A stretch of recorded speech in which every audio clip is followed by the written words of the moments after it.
The members have got older too, so it's not- Yeah, it's like a family that, and then I think they do, you'll give that. These were a lot of people who needed help with that. It's not a wonderful, wonderful.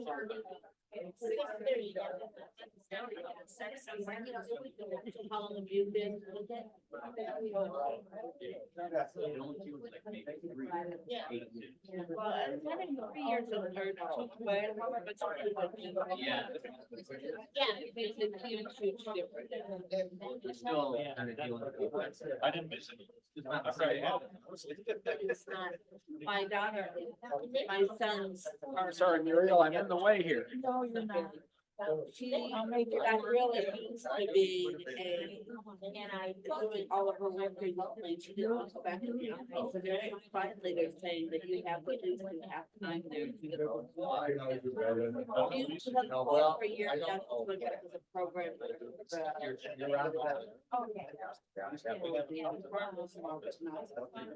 Oh, she's gonna definitely be there every day doing that. Okay. Yeah. There'll be another. I've got two on the list.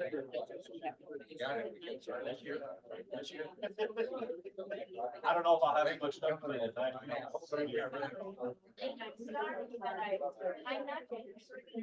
It's your birthday, I think you're. Everyone's here but they're young. Somewhere in here. Oh, no, I don't need permission. I know.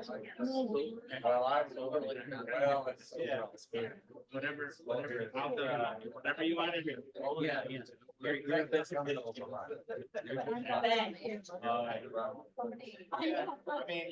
have all three calls.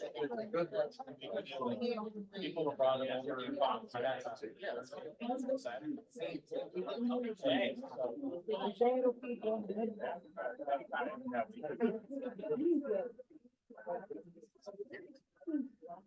Hey, good evening, everybody. Welcome to the City Lions tonight. Let me get that little, There we go. Thank you, and welcome to the Serial City Lions Club tonight.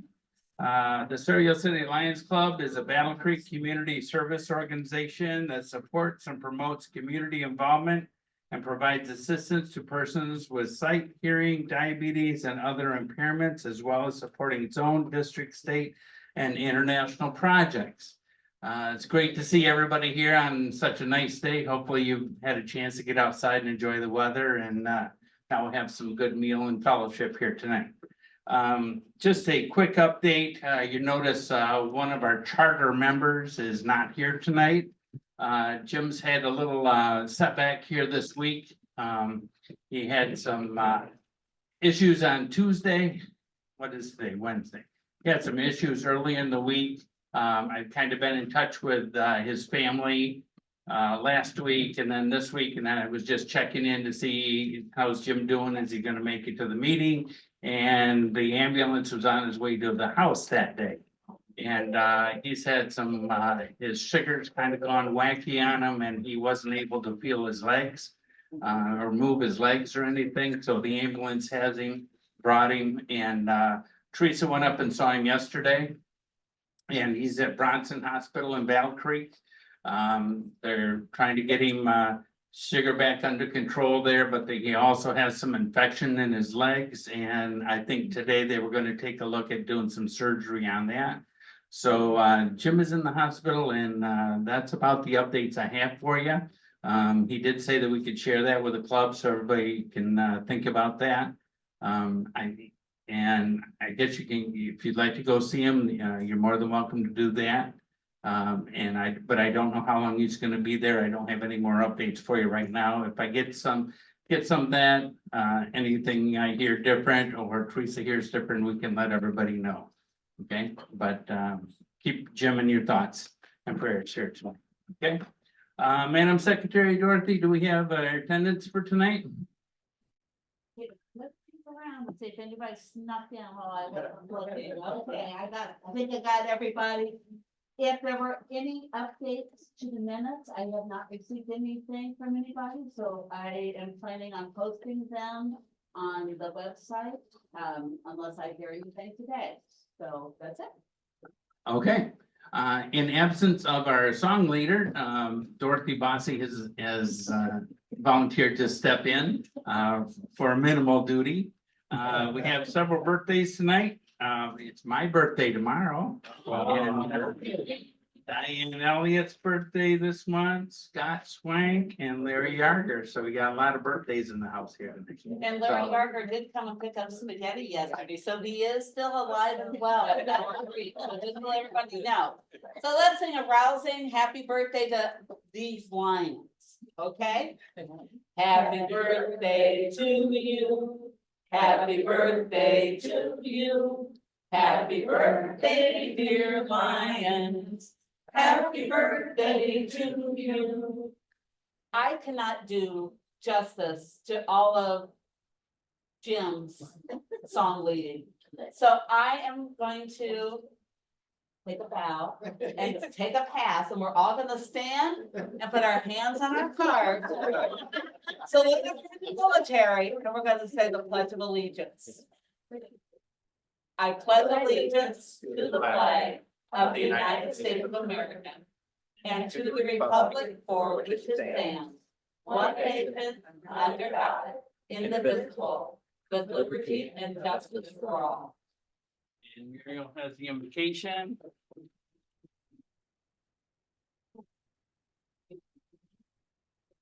Thank you. Let us pray. Heavenly Father, we are grateful to you for bringing us back together this evening. Thank you for this beautiful venue and the dedicated workers who serve us. We are always grateful for our absent members. They are always part of our amazing club. We are proud, O Lord, that our club continues to serve our 5 pillars: sight, diabetes, environment, childhood cancer, and hunger. We are grateful for our hardworking members, Mike and Red, for securing our new slate of officers, for Dee teaching our orientation class. The new members have gained great information of our organization. Camp Quality will be delighted when they receive the beautiful pillowcase kits made by Cereal City Lions and the Quilters, all under the direction of Lion Mary Wallace. Thank you for the success of the spaghetti dinner. Mary Ann and the committee, Roger and Harriet, did such a wonderful job. We will be proud to donate to the Michigan Youth Band going to our convention in Australia this summer. Please guide our members to help with the styrofoam collection.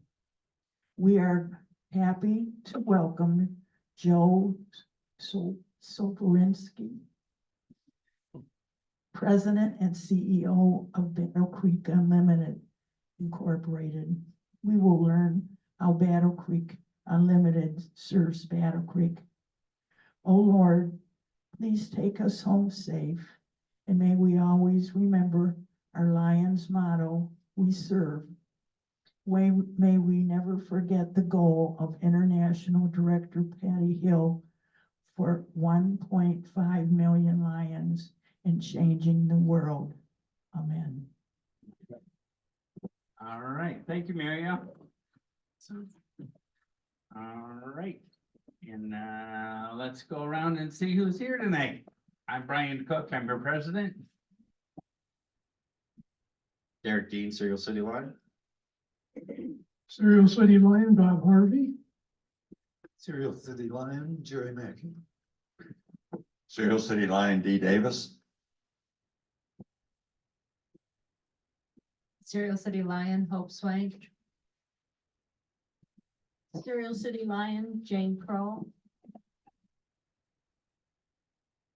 Serial City Lion, Dorothy Bossy. Serial City Lion, Ronnie Grobel. Serial City Lion, Muriel Walters, and member of Bedford Area Lions Club. And this is our speaker, Joe. And I'll introduce him in a few minutes. Thank you.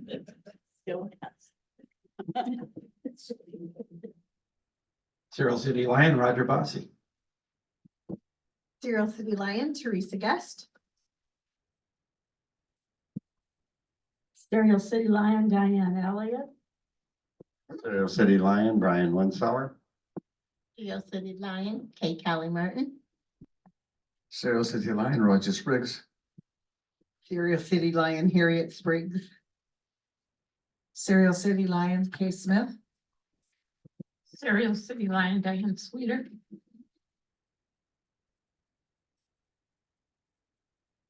Serial City Lion, Mike Guzak. Serial City Lion, Jane Cook. Serial City Lion, Mary Wallace. Serial City Lion, Nancy Gimlet. Serial City Lion, Red O'Leary. Serial City Lion, Bob Ward. Serial City Lion, Maureen Baca. Okay, thank you, everybody.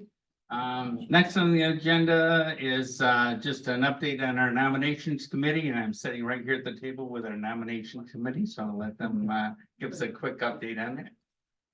All right, we have a full slate. Again, thank you everyone for participating and volunteering and making it a full slate this year. Next step is we get it approved at the board meeting next week, followed by our next meeting. Then we will open the floor for open nominations.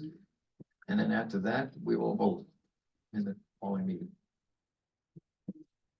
All right, sounds good. Thank you, Mike, and thank you, Red, for all your work you're doing. And thank you, everybody that has stepped up for an officer position next year. Okay.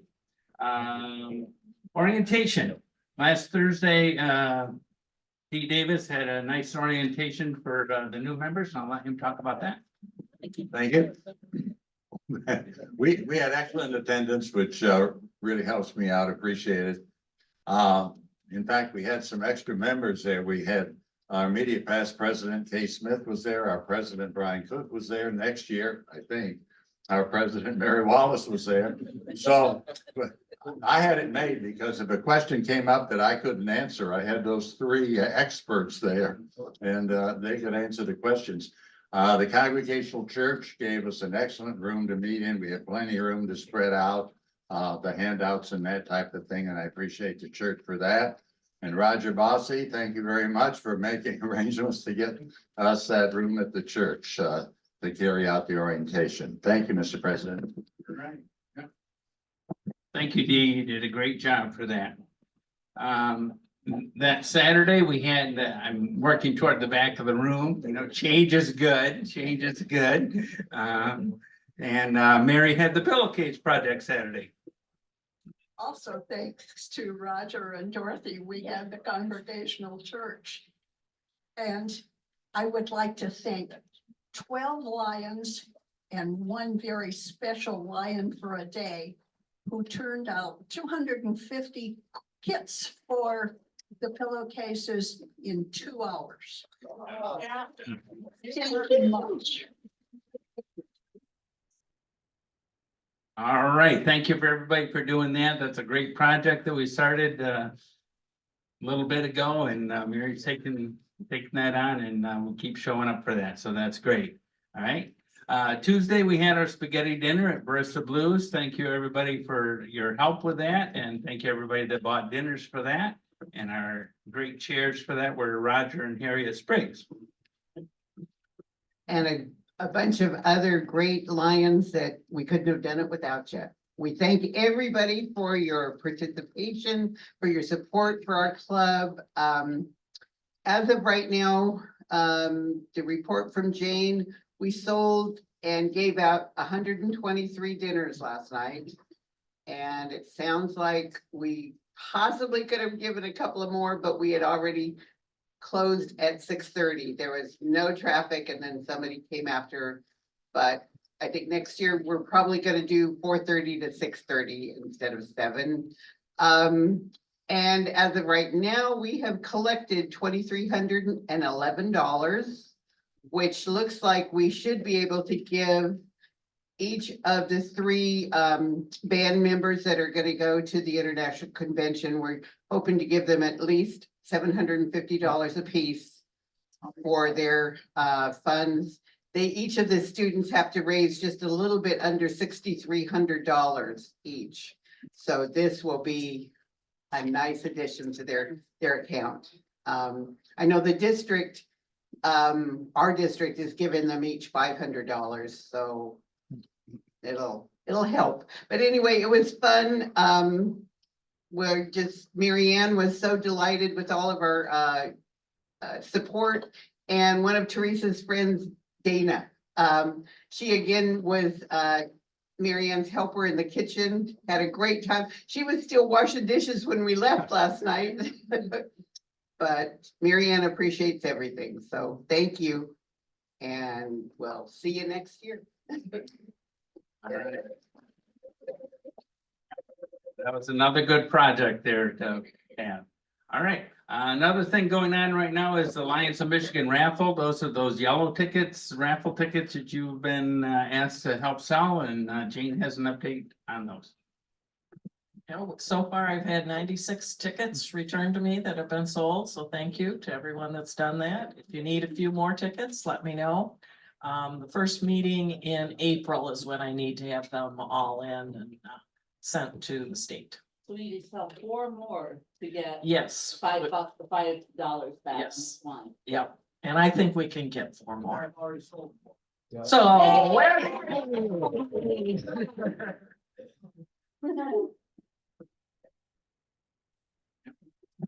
Yeah, so if you have those stubs still hanging around or sitting there on your dresser, make sure you get those sold to your friends and neighbors, and you can bring a lot of the also bring your unsold tickets if you have those, or better yet, the money for the tickets you have sold. If you can bring those to our next meeting, that all expedites the process so we can get them turned in. The drawing isn't until May 7th, but we'd like to meet to send them in April, mid-April, so that we make sure they get in the drawing. And just a reminder, our club did sell the winning ticket last year, so yeah. Yes, so keep going on those tickets. We appreciate that, okay?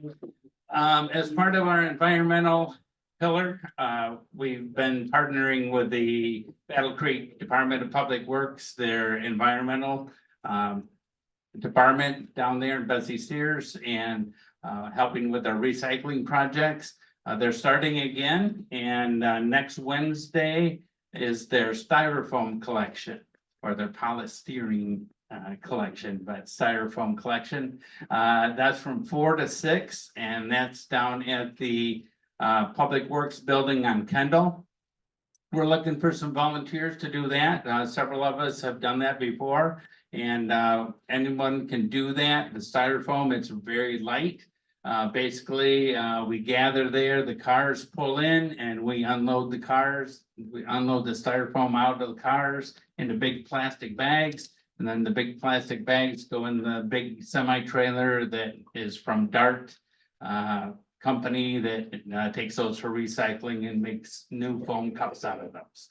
All right, so that's next Wednesday from 4 to 6.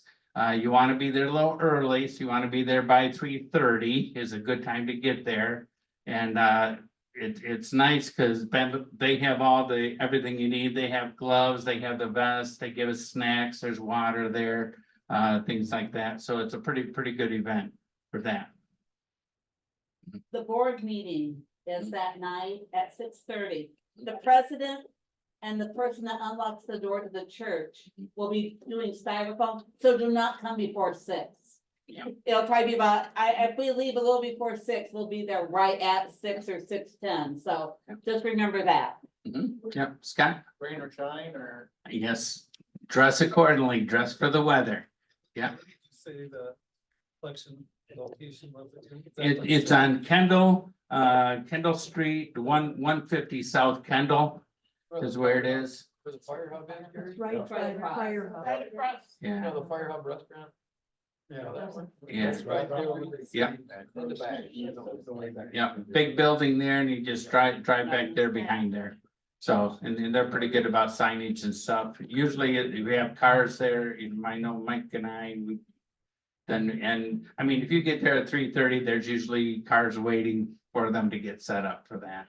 You know, they seem to come early, but it's amazing how much styrofoam is out there. You know, you go from, you know, a couple of cups or I had some egg containers to, you know, Flatbed trailers. flatbed trailers and pickups full of those stuff. So that's kind of a good event. So that's from 4 to 6. Next Wednesday, I've got a sign up sheet if you might be interested, so then I can give you a reminder email on that. But but if it works out, just show up and we will appreciate that, the help with that. Okay. April 6th, Dorothy sent out the convention information to everybody. You should have received an email about that. This is Annette Hemmerich's district convention, the 11B1 convention. So this is for all the clubs in our district. It's held at the Gene Davis Banquet Hall in Jackson. And it is from 9 to 3 on Saturday the 6th. They usually have a lot of good information there for the clubs. It's a time when the clubs will receive different awards and individuals, and the governor can give out some awards to the people that have helped her and deserving Lions.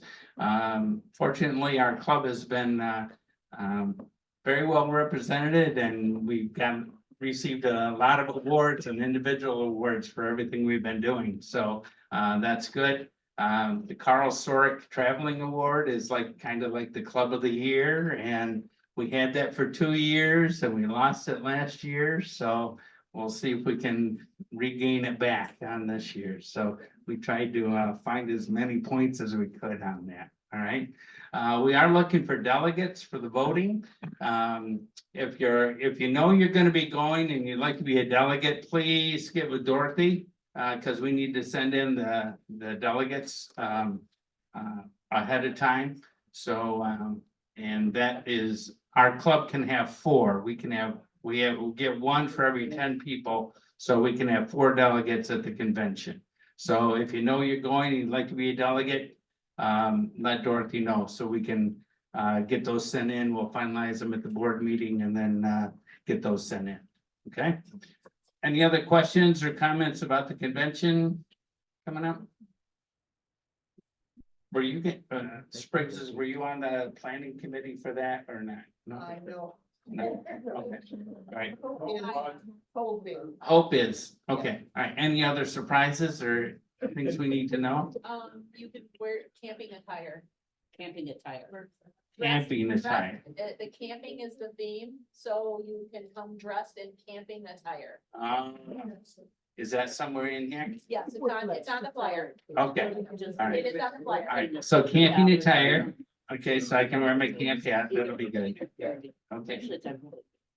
All right, so convention April 6th, that's a Saturday. If you're interested, make sure to see Dorothy, so we know who's coming and we can get some delegates there as well. Okay. A couple other upcoming events, just kind of looking ahead here till April, as we have the district convention. Okay. Okay, April 21st, the Sunday, the Host Club is having their 100th anniversary. Their club has been around 100 years here in Battle Creek. And so they're having a big party and a presentation down at the Regional History Museum. And that is from 12 to 4 on Sunday, the 21st. And we'll have more information. We'll put this out in the newsletter that we have that. They're asking each club to take a banner. So I'll probably take this one down to them as they're collecting stuff right now. So they want a banner, they want our charter, and then they want a 1-page scenario of your club. All right, your club history and kind of the service projects that you do. So I have one together. I gave it to Roger. We'll probably get it out in the newsletter. So watch for that. Thank you for all the input that I got from everybody. I sent it out to several people on the board and they told me where I had to dot my i's and cross my t's and change some wording, but it was all good. It's all, and appreciate all the feedback from everybody. And it's a pretty informative, one page. That was the limit. You had to do it on one page because there's a lot of things we do we couldn't fit in there. So that'll be pretty interesting. And each club is supposed to have that. So Craig Bishop is in charge of that with the host club. And his idea is in that regional museum in their big thing, they have all this Lions memorabilia down there from clubs that are in existence now, or to make this big display and then have each club, active club right now, represented with a little display for them. So it should be interesting and you'll probably hear more about that as it gets closer because I don't know exactly when, but they're gonna need some help in moving stuff down and getting their display ready and things. So just stand by for that, okay? Officer training, Roger, do you want to talk about officer training coming up?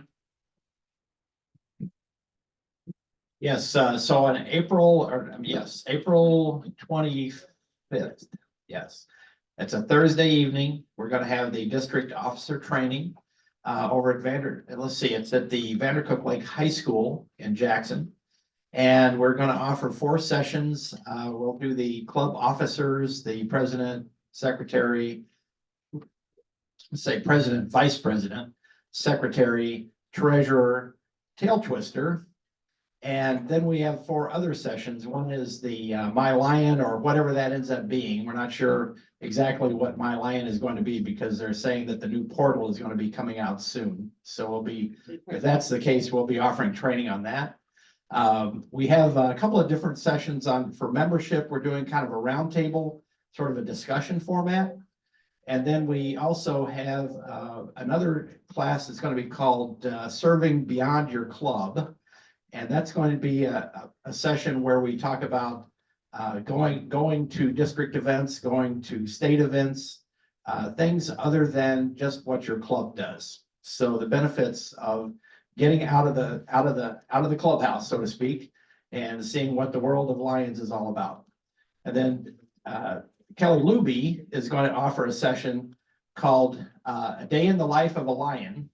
And it's sort of a time management type seminar for people who are busy and trying to find time to do all the things that they need to do for Lions. And so this is part of her Faculty Development Institute training. She has to do a presentation and be judged on it. So anyway, we encourage anybody to go to training.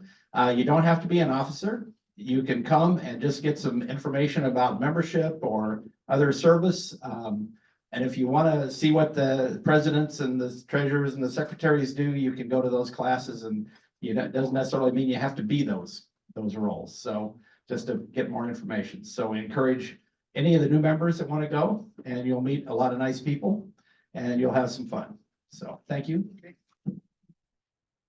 All right, thank you, Roger. Yeah, and you'll hear more information on that. Again, that's at the end of April. And also at the end of that week, we're gonna have White Cane Collection. I'll let Jane Cook, she's our chairman for that. So on Friday, the 26th and Saturday, the 27th, we will do White Cane Collection at Horrocks. We're booked at Horrocks already. So that's just the preliminary information. I'll have a sign-up sheet, probably maybe even the next meeting and a schedule set at that point, but dates to note, 26th, 27th, Friday and Saturday at Horrocks. It's gonna be sunny and beautiful. It'll be a sunny, beautiful day, and again, that is April. And again, that's April 26th and 27th. So, okay, all right, so we're getting there. Right, so far we have 2 delegates signed up already and we haven't even got to our meeting yet. So that's wonderful. All right. Yeah, the White Cane, Jane will be dividing up shifts and probably the length of time, it will go as long as we have people each day. Yeah, and all that's to be determined on how we work all that schedule out for that. Okay. So those are a couple things, coming up. Right. And, that we Right. wanted to talk about. So, and Zone. Teresa has an announcement. Zone, can we talk about zone real quick too? Yep, and here's a little update from Teresa on all our zone activities. Right, Just real quick, Marshall Club, they are down some members and they're small but mighty. They are really wanting to do White Cane and they were feeling a little bit defeated in not being able to manage White Cane. And so as their zone chair, I have promised them 10 lions. So from the zone to come and help them do their White Cane. So if you are available at any time during the day on May 4th or 5th, that is a Friday and a Saturday. They would very much like to partner with another lion from another club, get to know somebody that they don't know and just start networking a little bit. And if you are interested, see me, but it would be May 4th and 5th and we'll be flexible with the times. You had to say in the, oh, I'm sorry. We're at. They have 3 locations, so they have Family Fair, Ace Hardware, and Louis Bakery. No fights over Louis. Right, lots of drops. Yeah, did you have a question, Brian? Good, thank you. Oh, I saw him today. I can do that today. Yeah, I can do that. we have one more update from Teresa here. Okay, I was asked to give an update on Jim Baum. As you probably know, he went about 2 days with his sugar up to about 497, 98. Just missing that 500 mark. On day 3, he decided he felt worse and he was going to try and take his sugar, but he had no movement from his waist down. So he pressed his panic button. They took him to the hospital via ambulance. I saw him yesterday and he and I had a really good conversation yesterday. He was in pretty good spirits.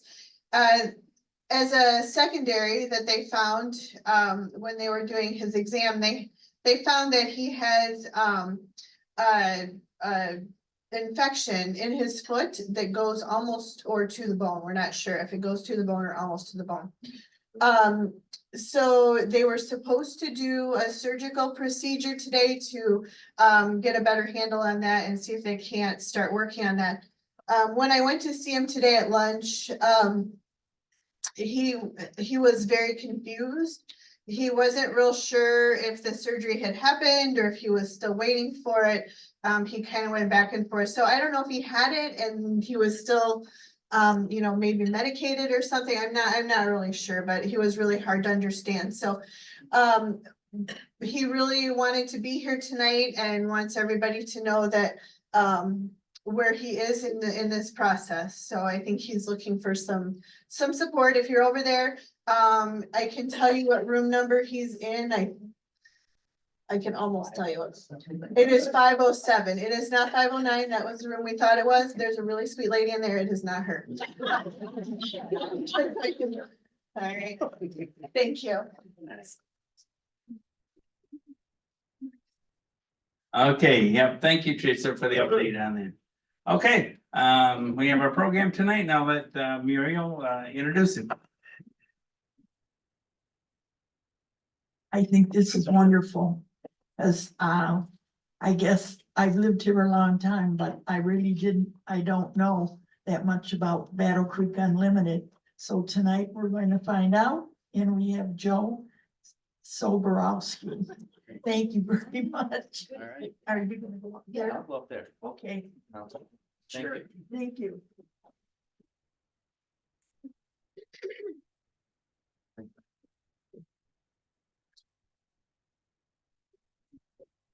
I'm actually just gonna hold it. So, thank you all for having me. I'm Joe Sobieralski. I'm the president and CEO of Battle Creek Unlimited.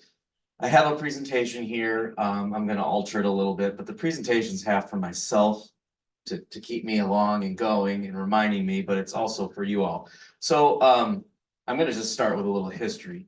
Battle Creek Unlimited is a 52-year-old organization. It was formed in the mid to late 70s. And it was formed when there were some very forward-looking city leaders at the time, when Fort Custer was downsizing itself. The military did not need as much land, so that was where the idea was to acquire the land, which is now the Fort Custer Industrial Park, for $1 from the federal government. And our organization was born at that time to oversee the conversion of that into an industrial park. It was the first of its kind, a conversion of a military installation into a modern industrial park. Our organization was born to oversee the marketing and the infrastructure. At that time, Japan was starting to invest in the United States. So the city leadership realized that they needed a arm's length nonprofit organization to kind of work outside of the city, but in partnership with them to start marketing economic development to foreign countries. So 50 some years later now, the Fort Custer Industrial Park is the largest contiguous industrial park in the state of Michigan. It has over 85 facilities, and it has nearly 14,000 employees, and it has an annual output of in the billions, 5 billion annually. Those were 2016 numbers. I'm sure they've changed a little bit over the last few years as wages have gone up. So we're looking to do another study. But I'm not originally from Battle Creek. I've been here 8 years. I'm a native of Michigan. I'm from Niles, Michigan. But when I came here and just saw what that was, what the industrial park was, it was just fascinating. And it seems like one of the biggest secrets in Michigan, I guess, or, you know, that you have such a large industrial park with a city of 52,000. Now, when we take the greater area, there's about 90,000 with all the surrounding townships. It's just fascinating to see what's there. So that's gone on over the last 52 years. Where it really got its power was in 1980. The city leadership lobbied the state, and Battle Creek was the first TIF district, Tax Increment Finance Authority. So just think about all of the area of the industrial park and just put a fence around it, an imaginary fence. That captures the taxes from those businesses and spends the dollars within the district to continue to maintain the roads, put in additional infrastructure, continuing the marketing. And that's really where it got its legs and really started to accelerate. There was a lot of companies that started to land in the late 80s into the 90s. It was also then encompassed, it encompassed the airport, I believe in the 90s, in the early 90s at one point. So that's the history of the organization. There's been, I think I'm the 5th leader. I've only been here a little blimp in time. So most of my presentation is going to be kind of recent announcements over the last year. We'll go on to the next slide. And feel free, if you got a question on wherever we're at, just raise your hand and we can address there, or I'll take some questions at the end as well. So just kind of want to, number one is we're going to go through some economic development initiatives. I know it says projects, but initiatives that we're working on. Then we're going to go on to economic development projects that have been announced over the last year. Talk about some community development projects. And then some awards that we've received. And I want to distinguish between 2 and 3. Battle Creek Unlimited really for 40 plus years has been a economic development organization. And what does that mean? They're working with industrial users. Community development is more working on trying to attract housing, working on downtown revitalization. And I'm going to explain the difference of those two because the world has changed. Economic development is still a very powerful tool, but it's very rare in this day and age to get a facility to land and you got 500 people that are going to follow. You have generations of college educated individuals. So it's people are choosing where they want to live, and the community development piece is very important to maintain the economic development piece and continue to accelerate it. And that's where I believe and wholeheartedly that Battle Creek needs a lot of its work is in the community development side. We've done really well on the economic development side. Next slide, please. Having trouble getting that to talk to itself. Come on. The up or down arrow maybe Yeah, is what but- you didn't try. Either that or my screen share is very slow. That's. Well, I think I have it halfway memorized, so. Didn't come up here in a minute. One of our first projects, and I'll just pay attention as you work on that, is drones. Everybody knows, heard of drones, right? So we have this initiative called Mich-Air, standing for Michigan Air.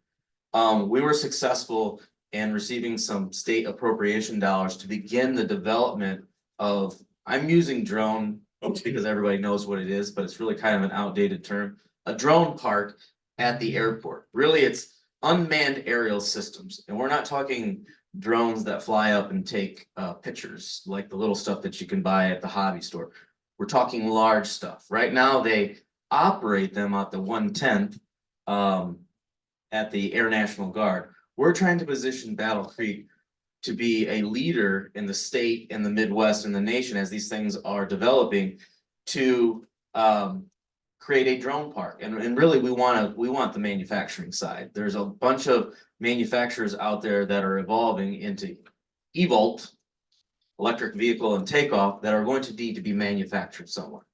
In essence, what a drone park would be, physical infrastructure and virtual infrastructure. And I gotta stop myself here and think about this, but an airplane right now, the safety on airplane is called visual line of sight. If I'm flying an airplane and you're flying an airplane, the way the standards are right now is obviously you have radar to get up in the air, but the last line of defense is you see me, I see you, you avoid each other. So it sounds very basic, but that's where we're at in this day and age. So you have to install infrastructure called beyond visual line of sight, which allows manned aircraft and unmanned aircraft to coexist because of that simple safety reason. And so what we did recently is we completed our updated use case scenario. We're trying to partner with West Michigan Airport in Holland to create a point A to point B. A lot of folks are talking about this across the country, but nobody has successfully taken something large and gone from point A to point B unmanned. Now there is some medical delivery going on out there. There's some package delivery going on out there. But what that did, this industry is growing at 20% a year. The largest user right now is the federal government and the DoD, as you can imagine. It would be nice to land a mission in Battle Creek that was unmanned rather than just operational. So that's very quick and dirty, and we can come back to this on questions on one of our projects or initiatives that we're working on. Next slide, please. This is not going to happen overnight either. This is a marathon. This is going to take 5-10 years and things like that. Still a little slow? Yeah, it's All going right. slow. Our next thing is called Food Reimagined. Food Reimagined is an initiative, economic development initiative, because as we know, this is a food town. Kellogg, Post, there was 100 cereal companies at one time. There's a lot of DNA here. When I say DNA, I'm talking about expertise. If there was ever a layoff at Kellogg, a portion of those people stuck around. So JPG Resources is a food innovation company. They were kind of executives that left Kellogg and started their own. So this initiative is really trying to get to emerging small food companies. Let's say you maybe make a cookie and you started out at the farmer's market, and then you ended up growing a little bit and scaling, and now you need to take it a little bit further to get on the shelf at Meijer. It's really, that's the initiative of Food Reimagined. We all know this is a food town, but we're trying to grow food companies here because of the DNA that we have here. So we got some federal funding and we've got some state funding. It's really in its infancy. I would say we're not crawling anymore. We're starting to walk. But an initiative really, I don't know if anybody in the room knows the name Bill Schroer, but he's talked about it for 20 years and we finally, he's got white papers on it and he's finally pushed and we've got some funding to start it. So those are kind of two initiatives that are in the business development side. Another initiative that we have is we're calling it the River Restoration Project. And I want to be very clear what that means. So we have the Battle Creek River and we have the Kalamazoo branch of the Battle Creek River, or it's the Kalamazoo River, the channelized river that runs in front of the old Horrocks, the old graphic packaging, and the old Ralston plant. That's at the end of its lifespan. That went in 50+ years ago to prevent flooding in downtown Battle Creek. It's at the end of its lifespan, so the Army Corps of Engineers either has to replace as is to continue to prevent flooding, but they'll also work with communities to try to do other things. And there's been an initiative probably for the last 20 years as well. There's a whitewater group that really started it to want to remove that channel and naturalize its state. So what does that mean? If you're removing a channel to prevent flooding, to take the volume, you're probably going to have to widen the channels for flood events. So we were, again, fortunate enough to get a state appropriation to start acquiring strategic properties along the river as we're working with the Army Corps of Engineers. They're doing what they call hydrology studies. They've been studying it for 5 years on what a naturalized river would look like. Where does the river go?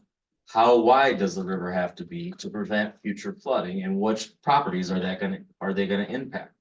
So we were successful in getting the Ralston Treehouse plant donated to us. The graphic packaging facility is getting ready to be demolished. And then when it's demolished, that land will be donated to us. We picked up the Semco property. We picked up the Horrocks property and the old Kmart property. The Horrocks and the Kmart were picked up because there was talk, we didn't know where the Army Corps was at the time, that the Dickman Road may need to be aligned a little bit, but it's looking like, because we now have treehouse and graphic packaging, that any excavation, if you will, would go more towards the tracks and Dickman would stay aligned. But just envision a green-like, park-like setting, a lot of grass that would allow natural flooding in large events. It is a very long project. It's going to be a very expensive project. It has to get into the federal queue to be funded. So we're in the process of getting it in the federal queue. If it does get in the federal queue, knock on wood, Debbie Stabenow is a very key portion of that, and hopefully she gives us a gift on her way out to get it designated. So once it's designated, the next thing is to get it congressionally funded. And it could be 100 million, it could be 200 million. I don't know, I can't tell you that, but they would pay for, I believe, 80% of that. And so then you'd have to lobby the state or other sources to pay for the rest of it. So that's an initiative that we've been working on. It's going to take a long time, but I think is be very impactful for the community. Talking about some economic development announcements, I'm just going to use this one since you're here. We had quite a few this last year. Denso did a $64 million investment in their facility at the industrial park, which is key because it is their oldest North American facility. And as the auto industry is changing, electrification, there's hydrogen out there. This was one of their oldest facilities, but for them to plop down $63 million, which is probably a small amount compared to what they're going to continue to do, shows that they're retooling that facility for the long haul, which is good for Battle Creek. They employ thousands of employees in Battle Creek. The WK Kellogg Co. So I think we're all familiar that the Kellogg Company split into two companies. You got Kellanova and WK Kellogg Co. Are there any former Kellogg employees in here? All right. Okay. I just gotta be careful what I say now. Say anything you want. Say anything you want. We're retired. So I'm real excited about what the WK Kellogg Co. just did. So former leadership of Kellogg decided to move, there's currently three lines at the plant in Battle Creek. They made the decision before the split, the Kellogg leadership, to ship 2 lines to Canada, which you got a plant that's got capacity for 6 lines. It's at 3. You go down to 1, the writing's on the wall. So this new leadership of the WK Kellogg Co., once they split, they've got 6 plants in their network, and they started meeting with everybody. And I think they met with the union here, and the union here saw the writing on the wall and said, give us a second chance. So that's when we kind of jumped in and started working with the state. And this company the new leadership of this company wanted really to try hard to overturn this decision and to grow. They don't want to be a headquartered company in Battle Creek without a plant. That's just silly, right? So we were able to work with the state. We got a Renaissance zone, and we got some training dollars. I think they are going to become a high performing work team. I don't know exactly what that is. And they maintained those 2 lines, and they did not go to Canada, and they are going to probably backfill that from somewhere else. But I think that when you talk about modernizing a network of 6 factories, that means somebody's going away. That's just my opinion. So I think this plant actually has the ability. This plant is now set up for future growth. I wouldn't be surprised if it grows from 3 lines to 5 or 6 at some point. So for this community, that's huge. Those are some of the best paying jobs in the state of Michigan when you talk about manufacturing wages and benefits. And so this is one that I worked on with the leadership of this company and also the state that I'm really proud of, but I don't think people really understand the impact yet. Next slide, if you can. We'll see where you land and I'll talk about it. This has a mind of its own. Oh, here we go. This is the next one. Oh, wow, you're not seeing it. Maybe in a minute. Another project that was this past year was Duncan Aviation, which is another great company at the airport, at the industrial park. They did basically a $40 million expansion, nearly 100 additional jobs, and there's already rumors of expansion number 2, if possible. And this expansion allowed them to service larger jets, the private jet industry. I'm not in that category, but they're getting bigger and bigger and bigger and more expensive, and they need bigger hangars and higher ceiling heights to service these larger jets. So that is a great one. There's a spec building out on I-94 that's also going up. That's a $20 million project with industrial partners. It's going to, in total, what you're seeing going up right now is about 250,000 square feet. It has the ability to expand to 504,000 square feet. So that's pure speculation. Somebody's putting that up, saying somebody's going to eventually come and rent that. So that's a big deal as well. I'm gonna, if you'll hang on just a Yes, minute, I'm gonna just stop sharing. That's the problem, is that I'm sharing on Zoom. And so we'll just go back to I have a question. And when you talk about the river. Yes. Changing or updating that there, and I heard of the group and the Whitewater. Yes. Whitewater group, are they with you or are they competing? They want to do it one way, No. and you want to do it the other way, or? So here's what's good. Be working together. That's a great point. So we're kind of being, I don't want to say dictated, but we're waiting on the Army Corps to give us the data. Once the data is given, then we can engage a third-party engineering firm or something and start the process of getting all the stakeholders on the wants and needs. So it's kind of like a holding pattern. Like they want to do that. That's great. Let's figure out how to do it. But first we got to get the Army Corps to give us the data on what the route of the river could potentially be. So it's going to be a long process.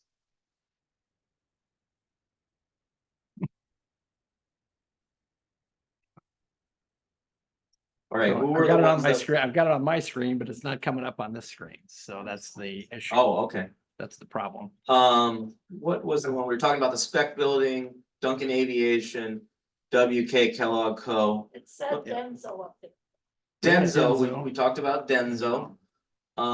Those were, and R&L Carriers was the other one. R&L Carriers has not broken ground yet, but R&L Carriers is doing about a $25 million expansion. I expect that to be broken ground probably, May, June-ish, but they're almost doubling the size of their facility. Are they on gonna take Columbia. over Atlas?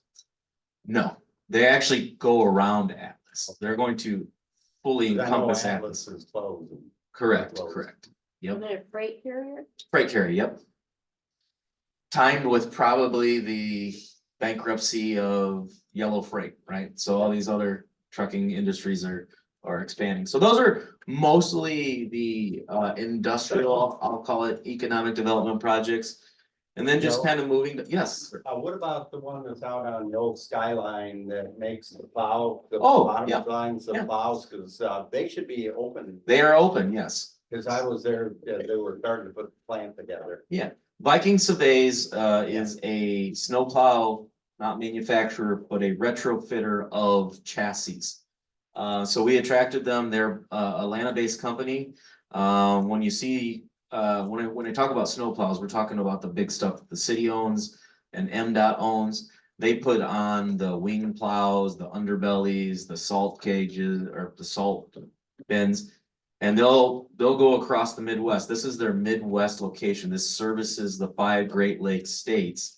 And they will go solicit all the municipalities and they'll retrofit these chassis. I think Calhoun County did some.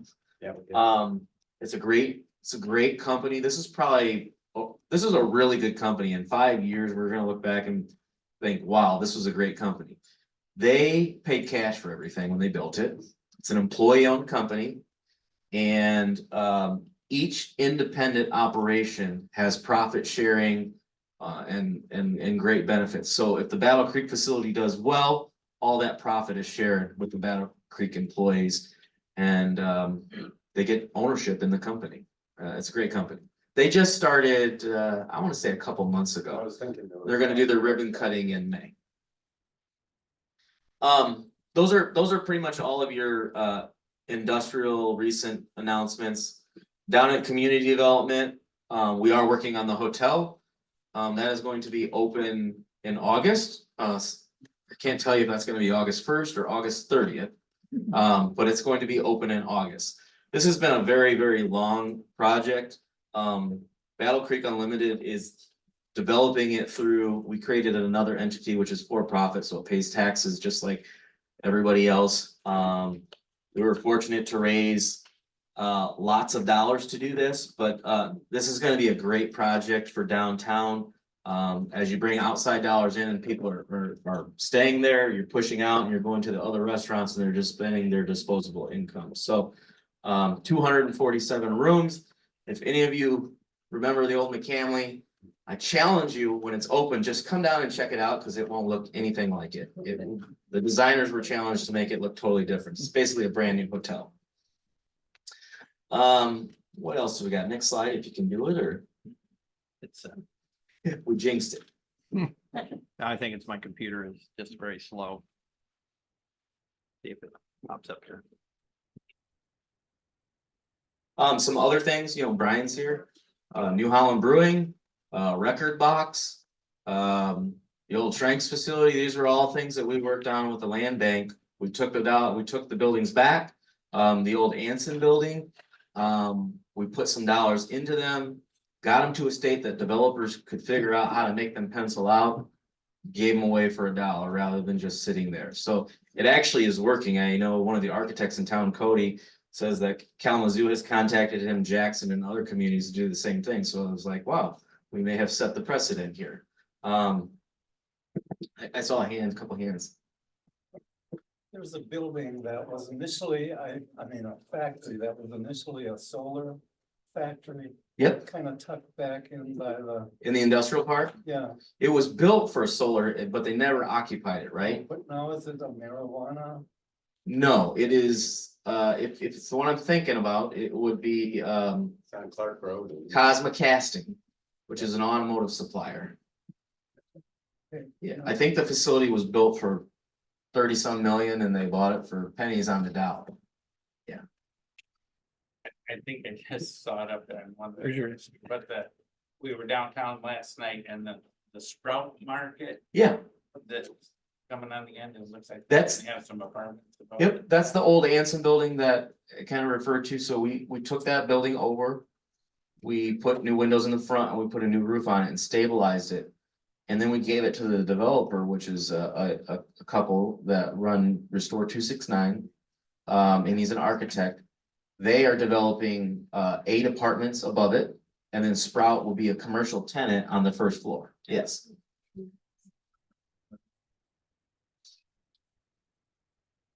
Do you know when that's opening? They're saying August. I don't know, August is not that far away, but that's the goal. Housing, while you got it there, I just wanted to touch on. When I talked about community development, economic development, this community, just like many others, is starving for additional housing. It's like it is stunting the growth of economic development because we do not have housing at all levels. And we're talking market rate, single family, affordable, all of the above. The cost of construction has gone out of control and it's created larger gaps. But our organization and some of these other projects that I talked about is we're going to a more 60-40 approach, 60% time and resources to community development, developing these downtown buildings, pushing on housing. We're going to maintain the industrial side, but doing 40% allocation of time and resources to that.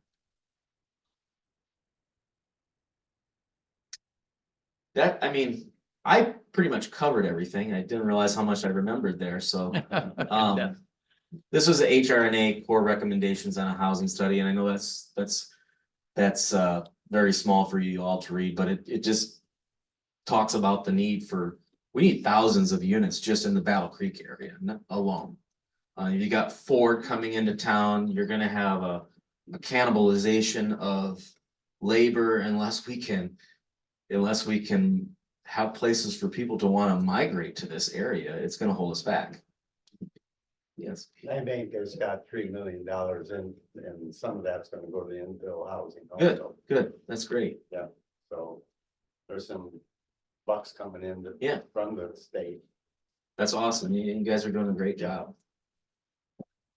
Are there any other questions? Sorry, I kind of went out of order.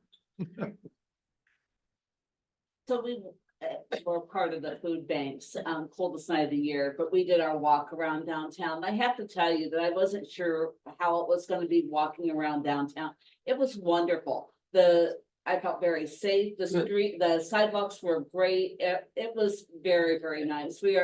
We're changing, I guess it changed my opinion of what our downtown is like now. That's good to Very hear. well lit. Like I said, the sidewalks were great. The only problem we have is a couple of the sidewalks. The walk signs were not appropriate. They did never change. yeah. They didn't give us a walk sign, but we were smart enough to know when traffic was coming, so. It's only gonna get better. Like I'm very proud of where downtown's come, but we have a long ways to go. There was a lot of vacancy. There is still vacancy, but the more gravity you build, like if you're having, that has 247 rooms in the hotel.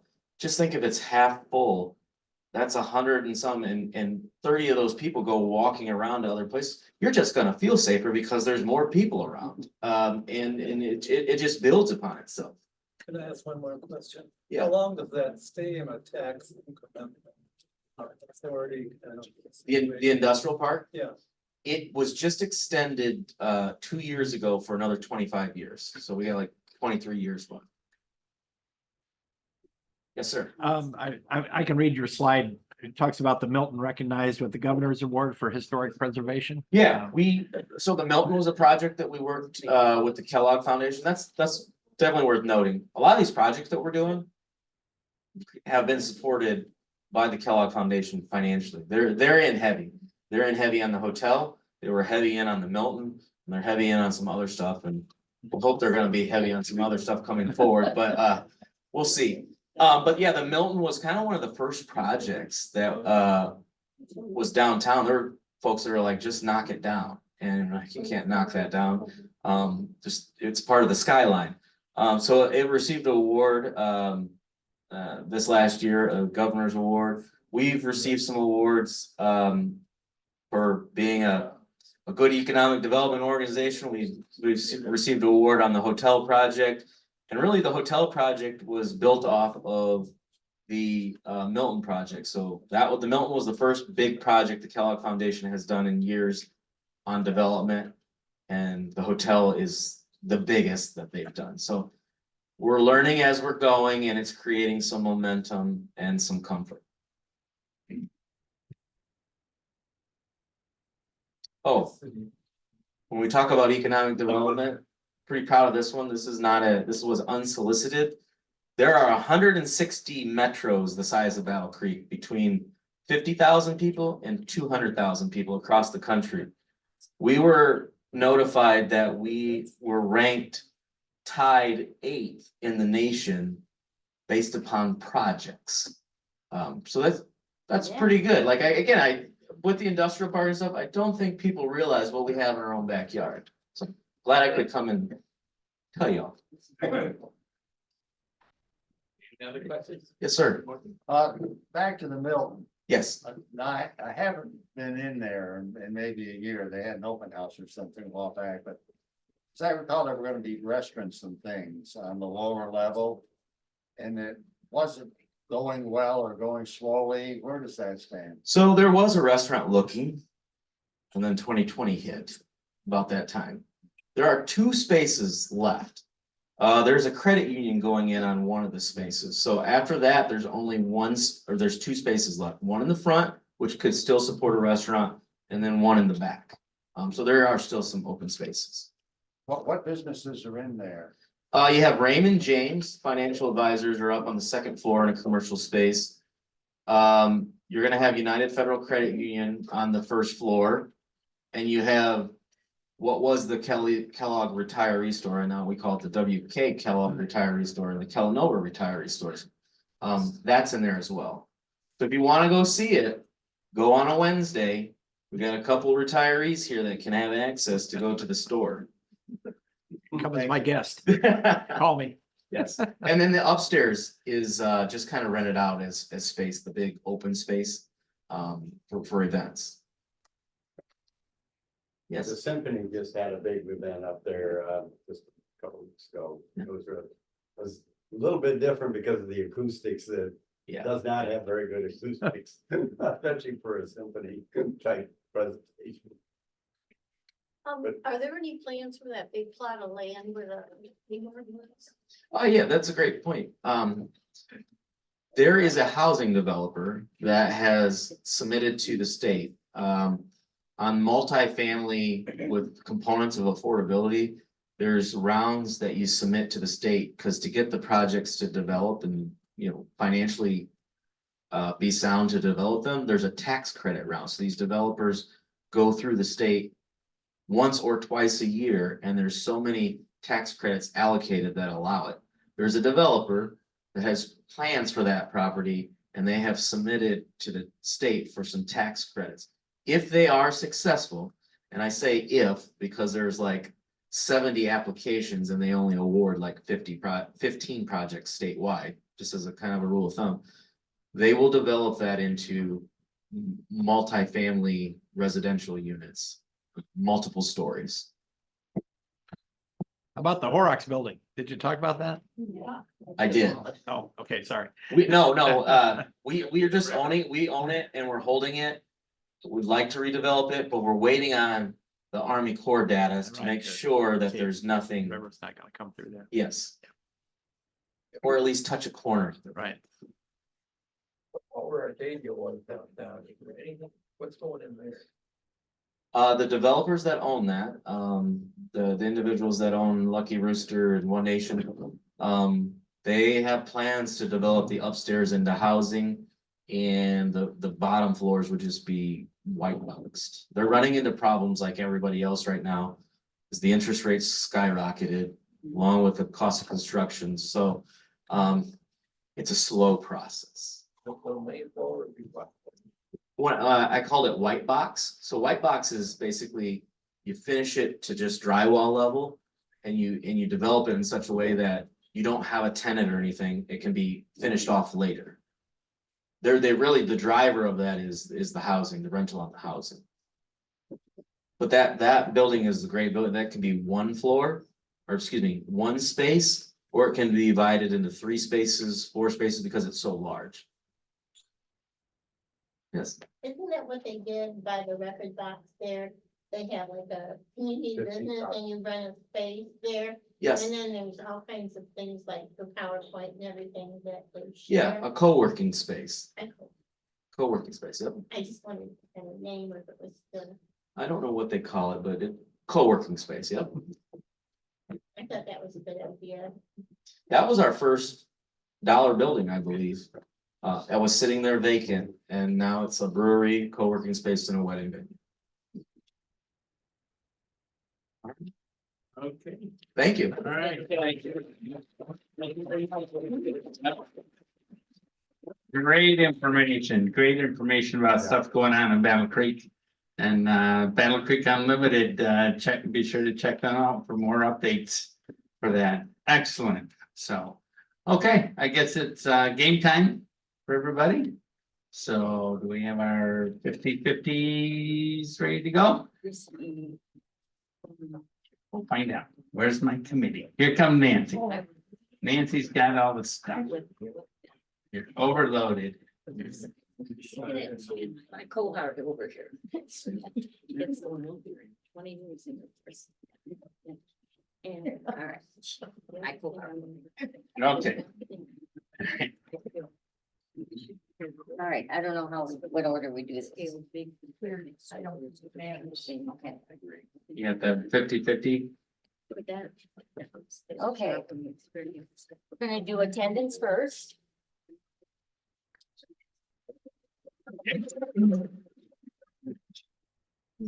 So the attendance drawing, you have to be here tonight and had to been here last meeting as well. Uh-oh. Harriet Spriggs. You get $11.75. Whoa. All right, we have a winner of the attendance drawing. All right. The check is in the mail. And- Okay, what are we doing next, Nancy? Okay. All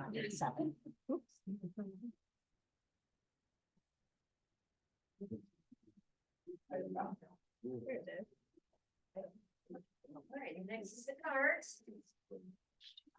Blue tickets.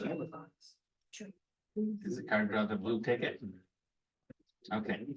Blue ticket for the card draw tonight. Once you brought it. Here we go. Sorry, I can't read that on the bus. The last 4 numbers. 3, 5, 1, 9. 3519 blue ticket for the card draw. And be Mr. President. Oh, my wife has the ticket though. Okay. Small flag. And that's 35.50. Oh, close. Oh. Yeah, you didn't look for a minute. I thought you had it. Okay, no winner for that, so the pot rolls over. And then we got the 50/50 tonight. 50/50. We have 3 prizes tonight. We have a 10 and a 10 and 11. I know. All right. All right, so Brian. Brian, since he didn't get the card. Okay, last 3 digits, red tickets, 010.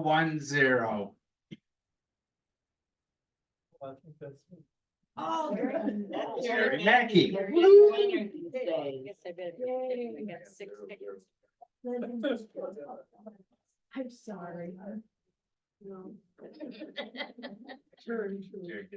Barry, Our table's gonna be lucky now. need you to draw one, Barry. Here I am. Derek slept for a while after that big one. Read it for us. That was all. 991. 991. Yay! People.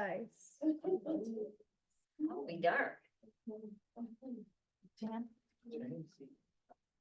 On a roll. Okay, so this table or this table, come on, Jane.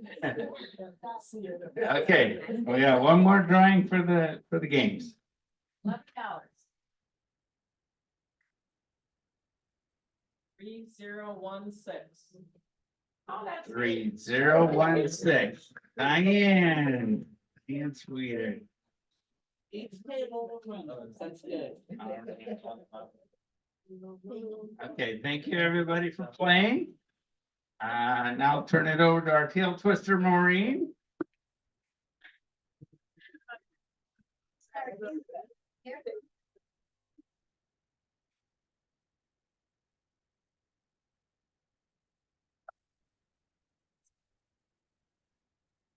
Okay, one for the presentation, very nice information. We really appreciate it. Now we know what's going on around.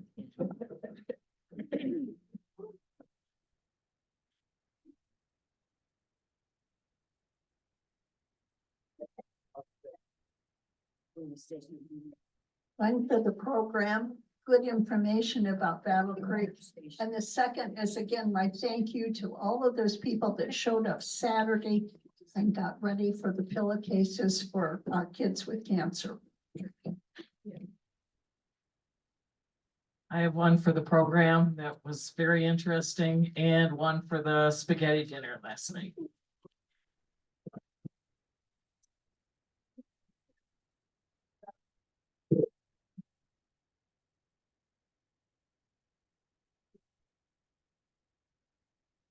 I am in awe whenever I walk in and see all the people that participate in our projects. I mean, when I walked in for the pillowcases, it was like everybody was there working. It was amazing. And then the spaghetti dinner was exactly the same. It's like, I don't know how you guys have a life. That is the light. I'm sorry. That's our two things. It's my septic thing. It's my room. On Tuesdays, it's an invite. Oh, here. I've got one for the program tonight. That was interesting. It's nice to know a little bit about the town that you live in. We don't always get to see that. And the other one was for the spaghetti dinner. And my partner here helped out. Thank you. I could almost say ditto. I really enjoyed listening to the speaker tonight. We've been here, this is our starting of our 15th year in Battle Creek, actually just in Michigan. And we learned something new. It seems like every day. It's wonderful. And thanks again for everybody for the support for the spaghetti dinner. Yay. Also one for the guest speaker, wonderful presentation. One for our pillowcase committee, worked really hard and really turned out some beautiful pillowcases. The kids are gonna love them. For our spaghetti dinner committee, hardworking.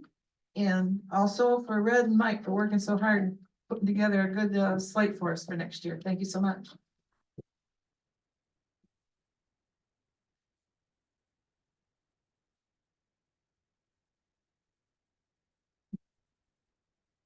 I would agree with everything Kay says, since our names are the same.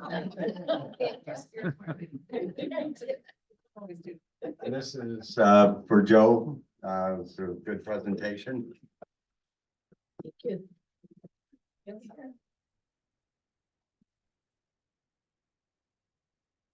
I have two for the two sprigs, one for their organization of the spaghetti dinner and one for Roger and Harriet, I think helps with that great newsletter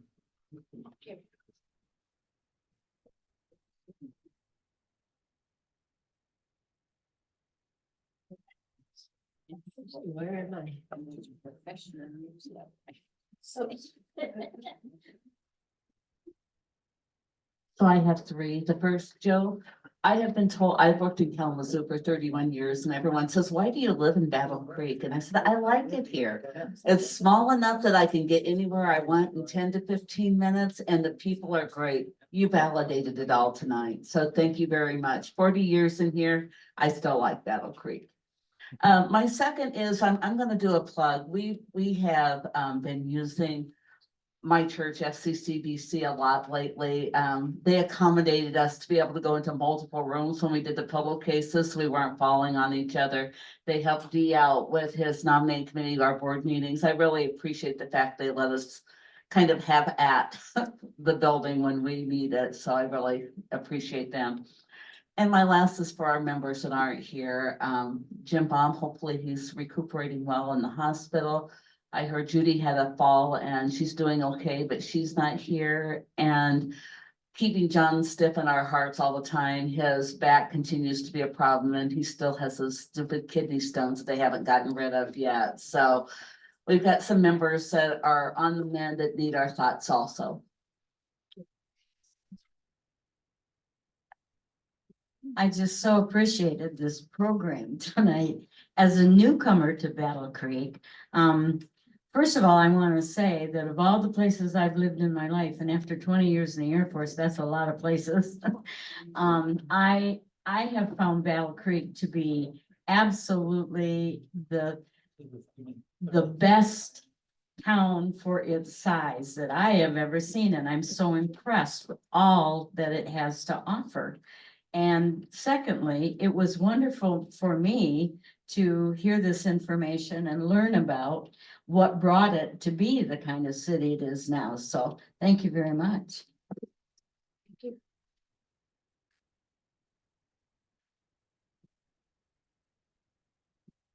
you. One for the program tonight.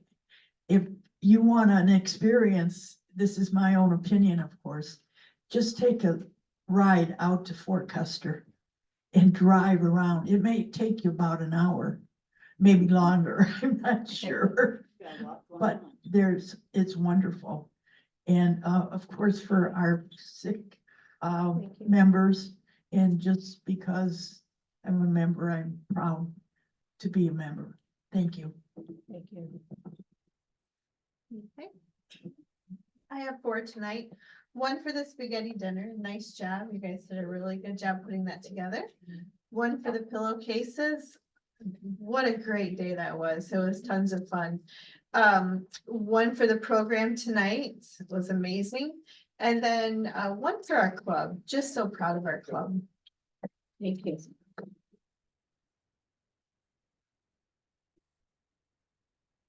I had 2 and I think I still owe you some money from previous ones, but anyway. So yes, projects, great projects, spaghetti dinner, the pillowcases, lots of fun, a lot of great participation. And then the program tonight, Joe, my apologies for my slide projector not working very well, but I appreciate your memory. And you did a fantastic job of going through all the projects. And I'm like with Dorothy, we've lived here about 40 years maybe. And it's just, I mean, it seems like it's kind of slow progress sometimes, but it's progress, nonetheless. And it's great to see the Camley building going up, and I appreciate all the historic preservation that our community thinks about. So not just knocking it down. So appreciate all that. So thank you for bringing that to us tonight. Thank you. Did I miss anything?